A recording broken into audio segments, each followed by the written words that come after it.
Assalamualaikum mahasiswa sekalian, saya ucapkan selamat datang ya di jurusan Biologi Unmuha. Untuk pertemuan kali ini hanya tentang pendahuluan ya, apa itu biologi, kemudian kontrak kuliah dan lainnya. Nah, perkuliahan kita ini 3 SKS ya. Jadi 3 SKS ini terdiri dari 2 SKS teori. Jadi teori secara daring seperti ini ataupun nanti ada tatap muka kita pakai Google Meet atau via Zoom atau video call, nanti kita bahas lagi. Dan satu SKS-nya adalah praktikum di laboratorium. Namun karena praktikum di laboratorium itu sekarang juga tidak memungkinkan untuk dilakukan, jadi kemungkinan besar mahasiswa akan melakukan praktikum mandiri di rumah dan memberikan laporannya kepada saya. Jadi laporan itu bisa berupa video, bisa berupa laporan tertulis, dan lainnya nanti kita bahas ya.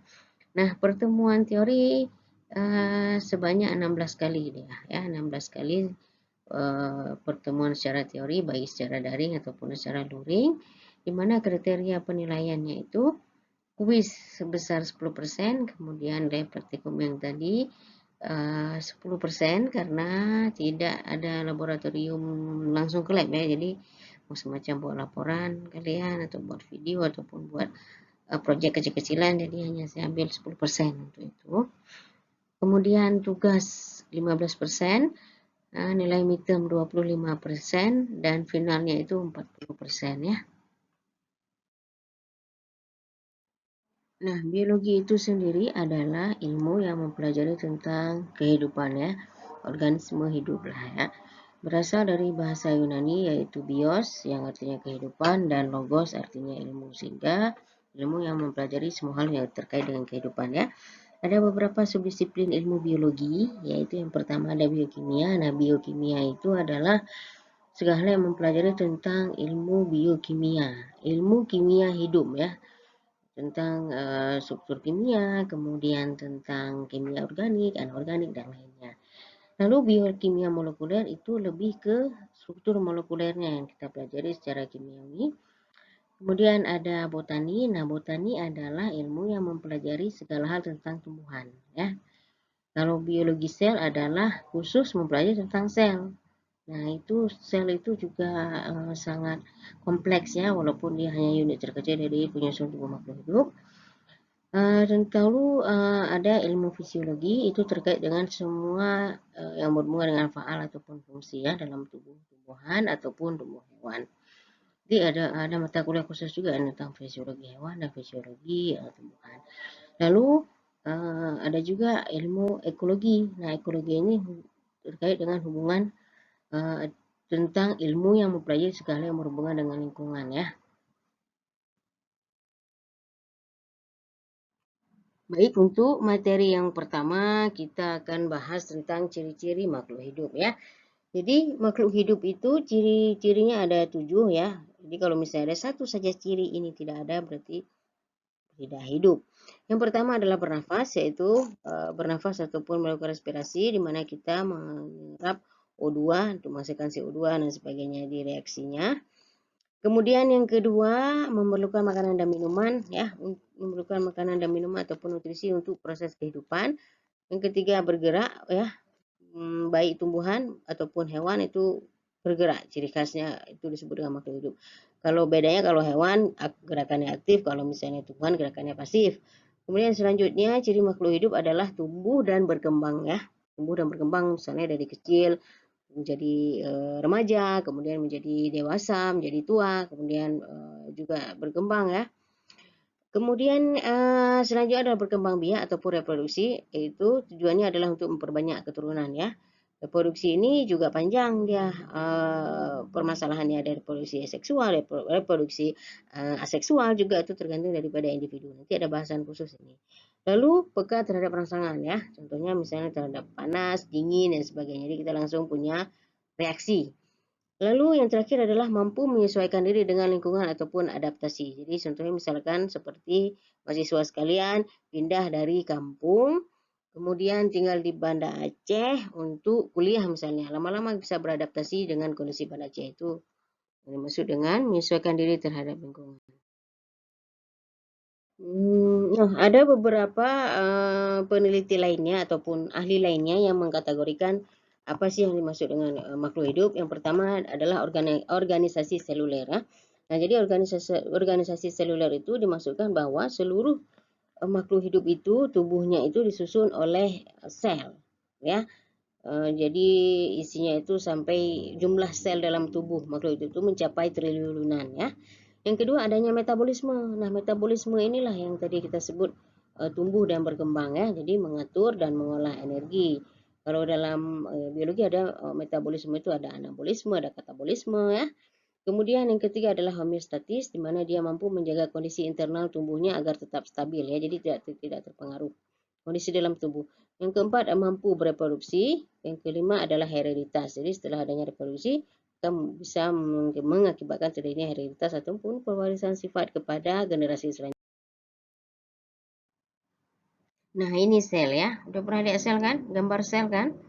Nah, ini ya sel, tapi kalau misalnya dilihat ini ya perbedaan sel tumbuhan dan ini udah lengkap ini sel hewan yang sebelah kiri, yang sebelah kanan sel tumbuhan, ya.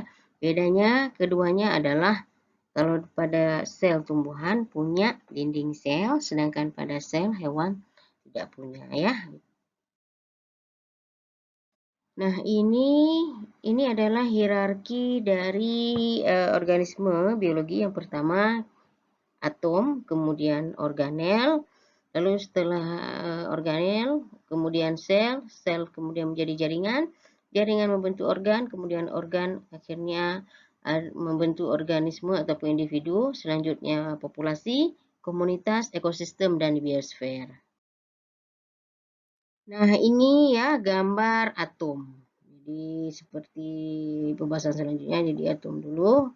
Nah, atom itu adalah unit terkecil ataupun dasar materi yang tersusun dari inti atom dan kemudian dikelilingi oleh elektron yang bermuatan negatif. Nah, elektron-elektron ini disebut dengan awan juga. Nah, dari gambarnya sudah bisa dilihat ini gambar atom bahwa di tengahnya itu ada inti atom yang tersusun dari proton dan neutron, kemudian dikelilingi oleh elektron. Ya, jadi bisa juga disebut bahwa atom itu adalah suatu unit terkecil penyusun senyawa kimia.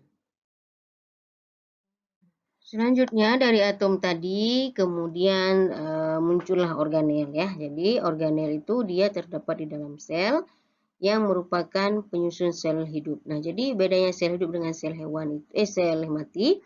Kalau sel hidup ada organel-organel. Nah, organel-organel inilah yang membentuk sel dan lokasinya itu ada di sitoplasma. Nah, pembahasan masalah sel kita akan bahas minggu depan secara detail lah, ya. Nah, ini dari gambarnya saja sudah jelas bahwa ini adalah contoh sel dari organisme tumbuhan, ya, dari sel tumbuhan di mana ada dinding selnya, kemudian ada plasmodesmata, kemudian vakuolanya itu yang vakuola pusat itu juga besar, kemudian di sini juga terlihat nukleus dan sebagainya. Minggu depan kita akan bahas lebih detail tentang sel. Lalu dari sel tadi, ya, berkumpul membentuk jaringan, ya. Jadi misalkan contohnya pada tumbuhan ada sel meristem, kemudian sel-sel meristem itu akhirnya membentuk jaringan meristem dan sebagainya. Lalu jaringan tadi membentuk organ, ya, membentuk organ dalam tubuh. Jadi misalkan contohnya organ paru-paru, misalnya ginjal, kemudian apa lagi dalam badan jantung, misalnya itu adalah organ itu tersusun dari beberapa jaringan. Nah, jaringannya lagi itu tersusun dari beberapa sel, ya. Nah, setelah organ-organ tadi terbentuk, kemudian terbentuk sistem organ, lalu menjadi organisme. Jadi organisme makhluk hidup. Dalam biologi dikenal organisme yang uniseluler ada, contohnya seperti amoeba, kemudian bakteri, virus itu hanya tersusun daripada satu sel. Nah, kalau multiseluler seperti kita, seperti manusia, ya, sudah tersusun dari ribuan sel organisme ini. Kemudian selanjutnya individu-individu tadi ataupun organisme tadi berkumpul, ya, berkumpul di dalam suatu tempat dalam kurun waktu disebut populasi. Contohnya seperti kita ini, berkumpul suatu tempat suatu waktu disebut dengan populasi. Populasi apa kita? Populasi mahasiswa biologi misalnya, ya. Jadi kemudian populasi-populasi tadi ya berkumpul lagi dalam satu tempat. Jadi dalam satu tempat kemudian disebut dengan komunitas. Jadi komunitas yaitu kumpulan dari beberapa organisme ataupun individu yang berbagi lingkungan yang memiliki ketertarikan dan habitat yang sama. Nah, jadi organisme-organisme ataupun individu-individu yang berkumpul ini terdiri dari beberapa populasi. Contohnya di gambar ini ada kumpulan dari jerapah. Nah, jerapah ini kan udah berkumpul disebut dengan populasi jerapah. Kemudian di sini ada populasi banteng. Nah, jadi populasi banteng, populasi jerapah berada di suatu tempat itu disebut dengan komunitas. Nah, lalu komunitas-komunitas tadi berada di dalam satu ekosistem ya. Ekosistem itu adalah hubungan timbal balik makhluk hidup dengan lingkungannya gitu. Ekosistem tadi adanya di biosfer. Jadi biosfer itu adalah lapisan bumi yang kita duduki sekarang dan didiami oleh beberapa makhluk hidup untuk melangsungkan hidupnya ya. Biosfer itu ataupun bumi ada daratan, lautan dan udara ya. Jadi ini gambarnya. Ini biosfer ya, biosfer tempat kita berada sekarang. Jadi komunitas tadi hidup di biosfer. Baik ya, sekian saja untuk materi pendahuluan kita hari ini. Minggu depan kita lanjutkan tentang sel. Kalau ada pertanyaan saya persilakan ya. Saya akhiri. Assalamualaikum warahmatullahi wabarakatuh.